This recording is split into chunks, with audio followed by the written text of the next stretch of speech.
Hello and welcome back to the Bat Catalogue, where I read through The Legend of Batman, as published by Eagle Moss Collections. Today we are reading through Terror, or I've already read through Terror, and I'm going to tell you what I thought about it. For those of you not in the know, Terror is a story written by Doug Moench and penciled by Paul Gulacy, and it is a successor to their original story that they did together, Prey, which I have already read and reviewed here on the channel. It is a story which takes place early in Batman's career, but not quite as early as some of the previous stories we've covered. We still get the sense that he is inventing himself. For instance, in this story near the beginning, we see him use a flamethrower on a escaping ship to try and stop them from getting away with weapons, I believe it is, and it explodes, and he's like, okay, that was a little too extreme. So he's still kind of figuring himself out, but it's not like year one Batman. This is probably like a year two story, if I had to guess. And as far as how it fits into Eagle Moss's chronology, suddenly Robin's missing, and for some reason Gordon's already grey, and it doesn't match up perfectly, but it was never going to, and it doesn't really bother me. I just kind of find it funny to point out some of the idiosyncrasies. I would say that much like how Prey echoes some of the kind of like themes and elements of year one, I would say that Terror kind of echoes some of the themes and elements of The Long Halloween and Dark Victory and all that stuff. Because we have a moment in here where Batman kind of learns that he's not just Batman, he's also Bruce Wayne, and it's important to kind of like work on his mission to better Gotham through both of his identities, and he talks about how he wants to start focusing on the Wayne Foundation more and helping Gotham's kind of like disadvantaged. And that's something we saw in, I guess, more Haunted Knight, right? But yeah, the Jeff Loeb, Tim Sale run. And Catwoman plays a pretty prominent part in this story, and a lot of the stuff that goes on between Batman and Catwoman here is also kind of similar to a lot of the story that goes on between them in The Long Halloween and Dark Victory. They're kind of two stories occupying a similar space, but I'm glad that both exist, because this is really good. I sung praises back when I reviewed it. I called it like a hidden gem. I think this is like a sequel to a hidden gem that is in itself a hidden gem. I don't hear people talk about this story. And like, sure, it's not foundational, it's not gonna rewrite like reams of Batman lore, it's not going to change the way you view the character or anything like that, but it is a solid adventure.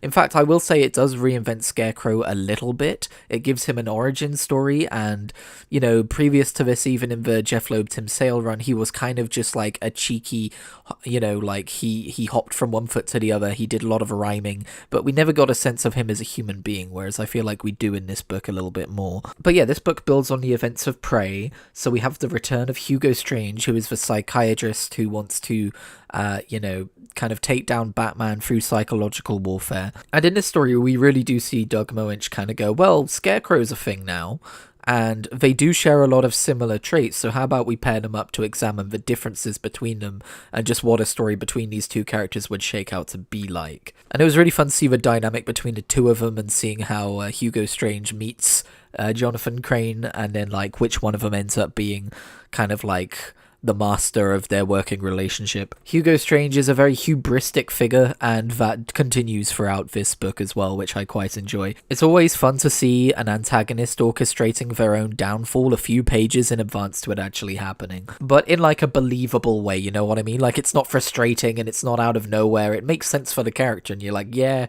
I can see where this is going. It's quite rewarding in that way. The relationship between Batman and Catwoman was really interesting in this book as well.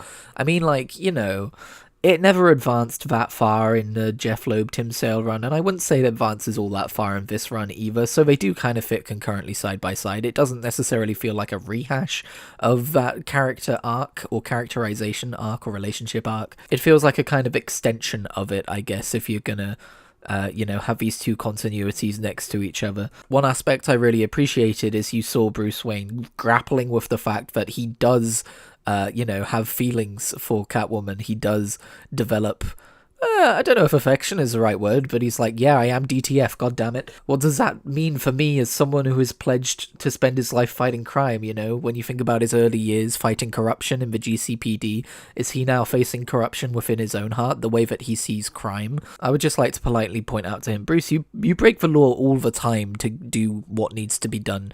Maybe you can extend that same kind of thinking towards Catwoman, who steals from the rich and so on, but whatevs. Maybe she's not quite as much of an altruistic figure clear as Batman is, but you know what I mean. Actually, that's interesting. Would I even call Batman altruistic? Because you could argue that he's kind of doing this for his own, like, gratification, you know? Is that true heroism? Anyway, that's a whole video for another day. But to give the long and short of it, I would argue that the older Batman gets, the further through his career he gets, the further he moves from revenge to justice, thanks to the help of those around him who help him kind of grow and change. Anyway, I've already hinted pretty heavily at some of the stuff that goes on in this book, but I am now going to talk about overt spoilers, in case that's not your thing, just so you know. If you like, you can mute me until I get to the camera section where I'm pointing at the art and talking about it. But just so that I can get my full thoughts out about this story, I thought it was really interesting that Hugo Strange is positioned as the main villain of this story, but halfway through basically gets killed off, to kind of exemplify the danger of the Scarecrow and his capability in comparison to Doctor Strange. I will say my least favourite part about this book is the end, when we find out that Hugo Strange, despite landing on a weather vane and being impaled through the back and basically staying there for 3 days and having rats gnaw on his face to indicate that he is a rotting corpse, the man is still somehow goddamn alive. And it's explained away as, oh, I had to tempt the rats to eat my face so that I could grab them and feast on vermin to stay alive. But I mean, I think this is one of the most heinous examples of comics stretching plausibility to its breaking point because they never want to have permanent consequences like character deaths. I think this would have been a perfectly fitting end for Hugo Strange. Like, it's one thing to end Prey, having him get shot and fall backwards into, you know, Gotham Bay or Harbour or whatever it's called, and, you know, they couldn't find a body. Okay, fine, I can accept that. That's comics, but it's fine. But, like, literally showing him, like, impaled on this goddamn weather vane several times and, like, not moving and, like, appearing as a corpse, and, like, it really does just smack of, like, but we gotta keep him alive for any potential future stories. And it would have been a perfect hubristic downfall of the character for him to have Jonathan Crane end up killing him off. The man who he helped liberate from Arkham Asylum for his own kind of megamaniacal plots and plans without kind of, like, thinking them through or considering how his own actions might reflect on him beyond his own personal desires to see his plans fulfilled. It was a really good fate for the character, and then it really wasn't when it wasn't his ultimate fate, is basically what I'm saying. Also, one more nitpick, I might be reading a little bit too much into things here, but at one point Catwoman makes some allusions as to her treatment at the hands of Scarecrow, which could be read into as being a little bit more than just taking a picture of her secret identity. And she mentions not wanting to go back to Strange Manor despite having a tracker there due to the trauma that she experienced there, and I feel like that could have been either left out or expanded upon to a point where it actually had a place in the story, you know what I mean? Especially since she then does kind of brush it aside later on and show up in the finale. It's one of those things that didn't really strike me at the time, but the more I stop and think about it, the more I'm like, huh, yeah. Oh, and one final nitpick, when Batman saves the victims of Jonathan Crane, who were his high school bullies, and they're like escaping, and they're like, you've got to come with us, Batman, we know you've been affected by his fear toxin too. Batman's like, no, go, and don't forget that this came about because you bullied Jonathan Crane. And I'm like, alright, I mean, yeah, but also they're adults now, and I don't know that you need to admonish them anymore, you know? Like, that almost feels like Batman is agreeing on some level with their treatment. I don't know. But I really am in nitpick territory. This is not something that affected my enjoyment of the comic. Okay, so here is the edition that I read, as I mentioned, the Eagle Moss collection. And something I really like about this book is I love the art. I love how it looks. And this book really did remind me that as we entered the early 2000s, because this is a book from 2001, we started changing how we, the looks of comics began to change as kind of like digital coloring techniques, I believe, is what people say. I really need to look into this myself, but like just why comics changed. Because this is the same penciler. Like, I've got Prey here. Hang on, let me just do this properly. So yeah, I've got Prey here, same penciler, still Paul Galassi, but as you can see, like, it looks different. We've got different inker and different colorists, by the way.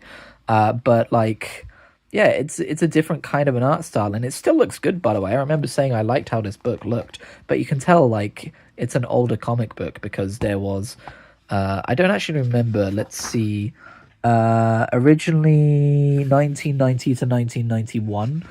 So about 10 years takes place between Prey and Terror here. But yeah, I think one of my favorite pages from this book is just when Batman, spoiler alert, he gets infected with fear toxin at one point, if you can believe it. And look at this horrific warped image of the Scarecrow here with like the mouth all the way down here and like kind of like this tentacle and like these pustules and everything, and like, oh wow, it's so imaginative. You can see just like the effect that the fear gas has on Batman pretty prominently there. So yeah, I think if you're ever looking for a Batman tale that you've not yet read, that's a little bit less talked about, but which is a good time, yeah, I don't think you could go wrong with Prey and Terror. They're two fantastic stories from the early 90s and the early 2000s. But yeah, I don't think I have too much else to say about this story. It's just quite like a short, fun, wild ride, which I really appreciated. I think this is a pretty essential chapter, like maybe not essential, that's the wrong word, but a pretty worthwhile chapter in the story of Batman. But I don't think I ultimately have too much else to say about it. But yeah, I've taken a little break from the Bat catalogue. I didn't really intend to, but you might have noticed it's been a few weeks since the last upload. I've been letting myself get distracted. I as a person, when it comes to reading, I try to let myself follow my own whims, because I think that's a great way to kind of like foster whimsy. And while I wasn't exactly getting burnt out on Batman stories, they do say that absence helps the heart grow fonder. I mean, I read Superman Batman last week, didn't I? But as far as like a prime Batman-ass Batman story, I was like, this is nice, you know, this reminds me why I love Batman. But I do want to say, our next stop is Batman by Neil Adams, and that is 3 volumes of hardback. I was going to say trade paperback, but you know what I mean. 3 volumes of Batman to get through, and it's Silver Age Batman, so there's going to be a lot more reading, there's going to be a lot more prose. So I don't know how long that one's going to take me. I'm essentially reading an omnibus. I'm really excited to get to it. I did read the first volume when it came in the post all those years ago, and I had a great time with it, and I'm sure we're going to have so much to talk about. I might even do 3 separate videos of each volume, just because I know how those Silver Age comics are. They're a lot more like a single issue is a single story, and I don't think I'm going to want to forget any of those stories. So yeah, maybe that's what I'll do, as opposed to something like Nightfall, which I assume is one big long story across multiple volumes. So yeah, let me know what you would like to see, I suppose. But in the meantime, I'm also reading a lot more Marvel comics than I have been for most of the year. I'm going to have a great big 4 video at some point, all about volume 3 of 4. I know I don't say 4 properly, I'm sorry. 4, it's like I really have to make myself make the TH noise. But you may have seen I also just got a whole bunch of Doctor Who comics, so I'll probably be talking about more of those in the future as well. And just whatever else tickles my fancy. I occasionally dip into some Silver Age Stan Lee Fantastic Four, you know. If you would like to see more real-time reactions to me reading comics, I have opened a new Blue Sky account at criticrycomics.bsky.social, where I will occasionally post a panel of something and react to it. I try not to do spoilers.